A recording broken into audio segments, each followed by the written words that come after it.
Leta y'u Rwanda ikora uko ishoboye ngo ishakire amahoro n'umutekano abanyarwanda, ngo baryame basinzire batekane bakore imirimo yabo nta kibazo. Nk'uko Perezida Kagame ahora abivuga, avuga ko abanyarwanda bagomba kuryama bagasinzira kuko barinzwe. Ni muri urwo rwego RDF ikomeza kugura ibikoresho bya gisirikare bikomeye bifasha mu kurinda umutekano w'igihugu n'abanyarwanda. U Rwanda rugura ibikoresho bya gisirikare hirya no hino ku isi, harimo nk'ibyo tugiye kugarukaho uyu munsi, ibikoresho bya gisirikare karabutaka bikomeye u Rwanda rwaguze mu gihugu cy'Ubushinwa bizwi nka Red Arrows n'ibindi. Ariko mbere ko tureba ibikoresho bya gisirikare bikomeye cyane u Rwanda rutunze ndetse bitunzwe n'ibihugu bikeya muri Afurika cyangwa se ugasanga nta n'ahari u Rwanda rwonyine rubitunze, niba ari bwo bwa mbere ugeze kuri channel, reba munsi y'iyi video maze urebe hano handitse subscribe, ukande tujye tubana umunsi ku munsi mu makuru n'ibyegeranyo bicukumbuye. Iyi ni Ibyegeranyo TV Rwanda, njye ndi Theogene.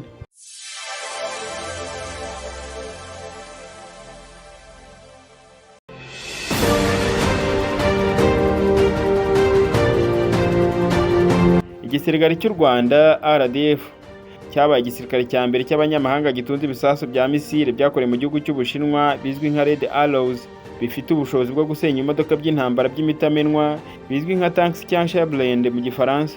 Mu minsi yashize ku munsi wa nyuma w'imyitozo ngarukamwaka yabereye i Gabiro, nibwo igisirikare cy'u Rwanda cyerekanye bwa mbere intwaro zakorewe mu gihugu cy'Ubushinwa zirimo iyitwa PCR-09 na misile zayo zo mu bwoko bwa HJ/9A Red Arrow. Ikinyamakuru South China Post kivuga ko iyi ntwaro ya PCR-09 yoherezwa hanze ku izina rya CS/SH1 ari imwe mu ntwaro za rutura igisirikare cy'Ubushinwa cya People's Liberation Army gikoresha. Iyi ntwaro ikaba yaratangiye gukoreshwa bwa mbere mu mwaka wa 2009. Iyi mbunda ifite umunwa wa milimetero 122 ukajya komera nk'uwa D30 y'Abarusiya, ikunze gushyirwa ku ikamyo SX 2150. Ikaba ishobora kurasa amasasu menshi mu ntera ya kilometero 27 ku rugero rw'inshuro 6 cyangwa 8 mu gihe cy'umunota, ndetse ikaba ikorana n'uburyo bwa Bedu bukoresha satellite. Naho HJ/9A ni verisiyo ya HJ/9 third generation, ni ukuvuga niyo mu kiragano cya gatatu yongerewe ubushobozi.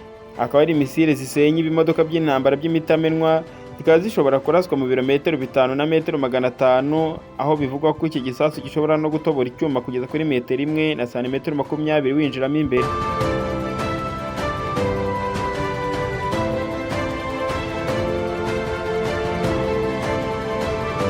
Igisirikare cy'u Rwanda gikoresha HJ/9A, ngo akaba ari nacyo gihugu cya mbere cy'amahanga kimenyekanye ko gikoresha izi misile nyuma y'Ubushinwa buzikora.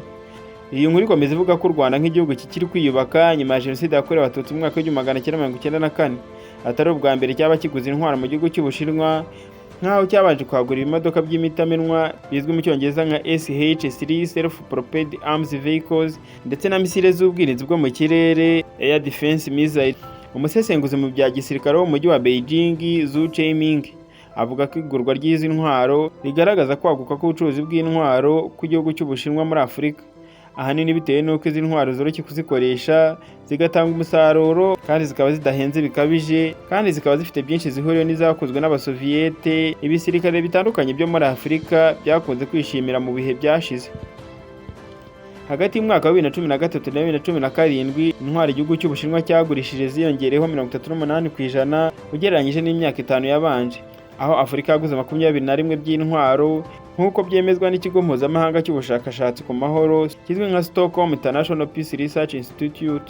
Ikindi umusesenguzi Zhu atangaza ni uko bitandukanye na Leta Zunze za Amerika n'inshuti zayo, Ubushinwa ngo nicyo gihugu cyonyine kigurisha intwaro kidashyira andi mananiza ya politike kugira ngo kigurishe intwaro. Uku gucuruza intwaro ku gihugu cy'Ubushinwa ariko mu myaka yashize rikaba ryarateje impaka, nyuma y'aho raporo zagaragaje ko zakoreshwaga mu makimbirane mu burasirazuba bwa Repubulika ya Demokarasi ya Kongo no muri Sudani y'Epfo. Ubwo yasozaga imyitozo ngarukamwaka y'ingabo z'u Rwanda yiswe Exercise Hard Punch 3, Perezida Kagame yavuze ko abanzi b'u Rwanda bashobora gusa kurwifuriza nabi ariko batazigera babasha gutsinda. Avuga ko uzabigerageza gutera u Rwanda atazasubira aho yaturutse, yaba ari muzima cyangwa ari umupfu. Ngizo zimwe mu ntwaro zikomeye u Rwanda rutunze abantu benshi batari bazi. Ni intwaro igihugu cy'u Rwanda cyaguze mu gihugu cy'Ubushinwa. Izi ntwaro zikaba zifashishwa mu gucungira umutekano w'abanyarwanda ndetse n'ibyabo, ndetse no kurinda ko ubusugire bw'igihugu cy'u Rwanda bwavogerwa.